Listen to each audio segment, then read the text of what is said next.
In a society increasingly fragmented by economic disparity, it is easy to slip into moral fatigue. When survival feels like the only practical goal, honesty and kindness can start to look like luxuries people can no longer afford. Eid ul-Adha, the festival of sacrifice, addresses this fragmentation through a specific ritual structure. It is one of the most significant dates on the Islamic calendar, marked by global rituals that link family gatherings with mandatory acts of generosity. The festival finds its origins in the story of Prophet Ibrahim. According to the Quran, Ibrahim was commanded in a dream to sacrifice his son Ismail as a monumental test of his devotion to God.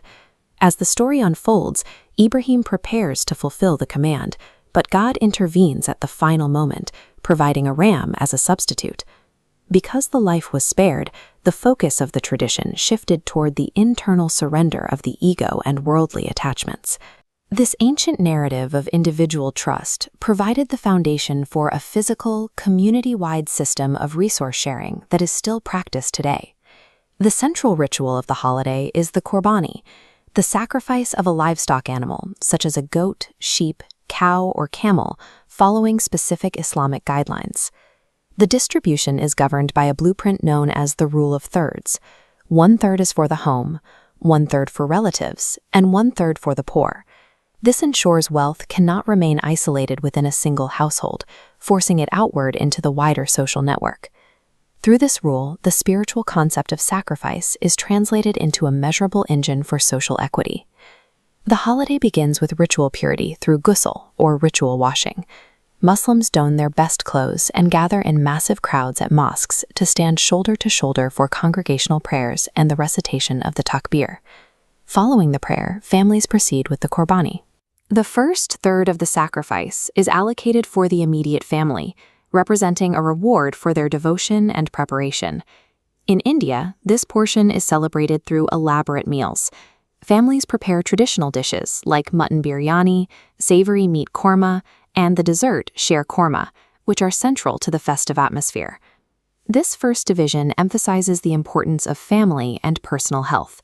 By starting with one's own household, the individual establishes the stability necessary to support others. The second third of the qurbani is distributed to a wider circle, including relatives, neighbors, and friends. This practice is rooted in Ukhuwah Islamiyah, or universal brotherhood.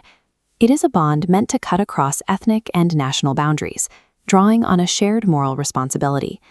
This physical exchange forces interpersonal interaction. By sharing the sacrifice with neighbors, families build the mutual respect and social cohesion necessary for a peaceful community. The goal is to ensure that a family's personal joy is systematically extended outward, preventing any one household from remaining isolated in its celebration. The final third is reserved exclusively for the most vulnerable members of the community, those who do not have the resources to perform a sacrifice of their own. The Quran explains the intent behind this in Surah Al-Hajj, stating, "Their meat will not reach Allah, nor will their blood, but what reaches him is piety from you."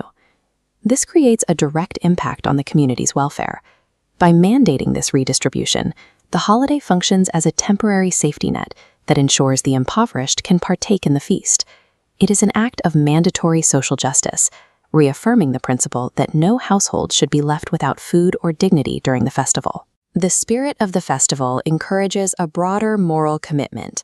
It manifests in small, daily acts of integrity, such as a shopkeeper refusing to exploit customers, or a well-off family quietly providing new clothes for a struggling neighbor's children. When communities organize collective qurbani drives, it ensures that even the most marginalized are included. This shared effort helps reduce social tensions and strengthens the resilience of the entire neighborhood. The ultimate lesson of the day is that prosperity is incomplete if it is not shared. To multiply the strength of a community, its resources must first be divided. This framework of shared success is a principle we can carry into our daily lives throughout the year.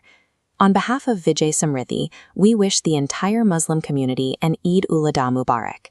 We are dedicated to building a strong, healthy community across India, rooted in the values of health, wealth, and happiness. If you value the mission of shared success, please support us by subscribing to the 369 Samruddhi Success channel. When we sacrifice ego for empathy and stand together, the entire community prospers.